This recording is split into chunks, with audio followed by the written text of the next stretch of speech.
I don't ever want to go back to high school.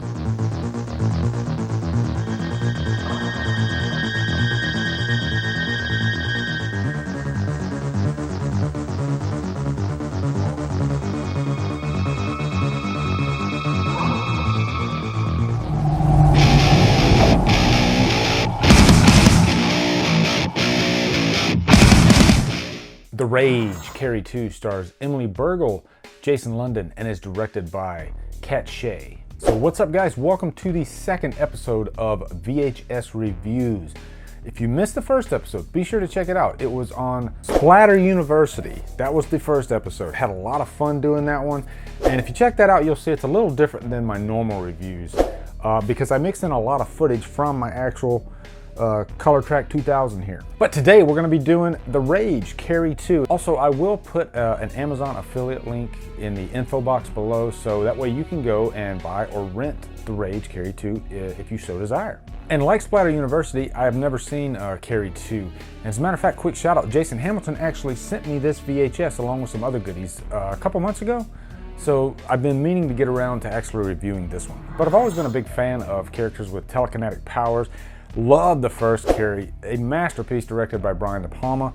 And of course, in Friday the 13th Part 7, Tina had telekinetic powers.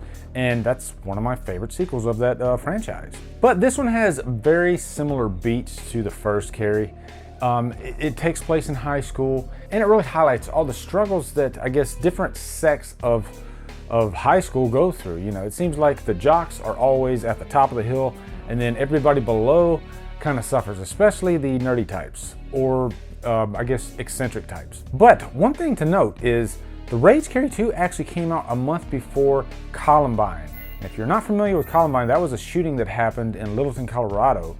And it happened right around the time that The Matrix came out, and there was just all this controversy about it. And I guarantee you this movie would not have been released if it would have been after that tragedy, because there's a lot of material in this movie that would definitely hit a sour note amongst the current climate of America at the time. But the main character in this one is Rachel, played by Emily Bergle. At the beginning of the movie, we see a young Rachel and her mother, who is a little left of center, and she gets admitted to this psychiatric facility for schizophrenia. And so Rachel goes to live with this foster family. And if your foster father has a mullet like the guy in this movie, then you're probably going to be in trouble. It seems like most movies with foster parents, the father is always the biggest piece of crap ever.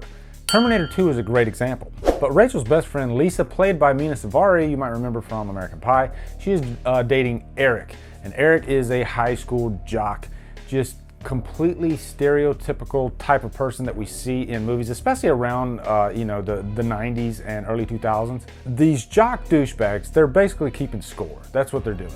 And so Lisa is subject to this, and of course she's really distraught, and then she ends up committing suicide. So pretty heavy stuff early on in this movie. So really that's mostly what this movie is about. What Rachel has to go through post this incident, just being the outsider and having to constantly take abuse from other students. And I think we often go back to these movies about high school because it's just so relatable. High school is just this bubble that is completely different from the rest of your life. And for some, it's great, but for a lot of people, it's just a horrible experience. This is a time when the hormones are really high, and I think just the worst comes out of certain people, and they take it out on others. Now, one thing I really dug about this was that it tied in with the original Carrie. They even show you some scenes from the original Carrie. And one of the characters from that movie, Sue, played by Amy Irving, she's actually a guidance counselor in this movie. So I loved having that continuity there, and she was there to help Rachel throughout this struggle that she was going through. And there is one comforting character here, Jesse, played by Jason London. He's on the football team, but he's not a dick like most of the football team are in this movie.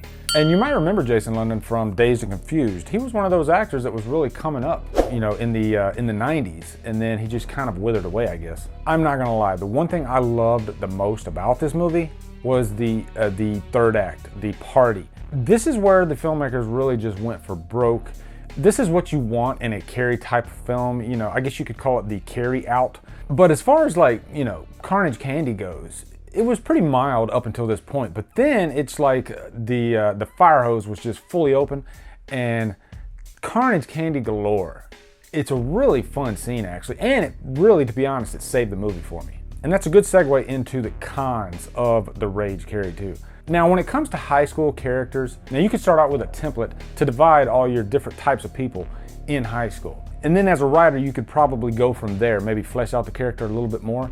It seems like none of that was done in this movie. All the jocks were, for the most part, just complete douchebags. And you know what? To the writer's credit, there are high schools that have jocks that are like this, I'm sure. But I would have liked to see just a little bit more character, I guess, in these jocks, because at the end of the day, they all kind of blend into each other. There's nothing to separate one character from the next.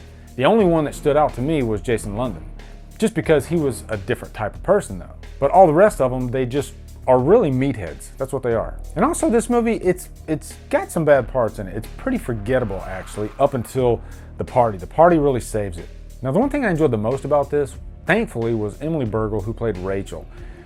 She was a very interesting character throughout this. I think she handled the part pretty subtly at times when she didn't, when you might have expected her to kind of go a different direction emotionally. But she really shines in the end actually during the party scene. And an interesting little side note is during that party when all the glass is breaking, she actually suffered a lot of cuts on her back just because of how close she was to all that going on. Really, Emily Bergle saves the hell out of this movie. So in the end, guys, I'm gonna give The Rage Carrie 2 a high humdrum. I can't quite get it to purchase worthy, but I definitely had a decent time watching it, especially that third act. That third act's awesome, actually. And it was fun watching it on VHS. So anyway, guys, what are your thoughts on The Rage Carrie 2? Looking forward to hearing them. Also, let me know what you guys think of these VHS reviews. Do you like them? If you do, I will definitely keep them going. Also, be sure to come over to Killer Flicks, where we talk horror all day, every day. Follow me on social media at Drumdums on Letterboxd, Facebook, Twitter, Instagram, all that good stuff. If you like what I'm doing, please hit that subscribe button. I'd really appreciate it. Anyway, guys, thank you so much for watching. Have a great day, and Drumdum out.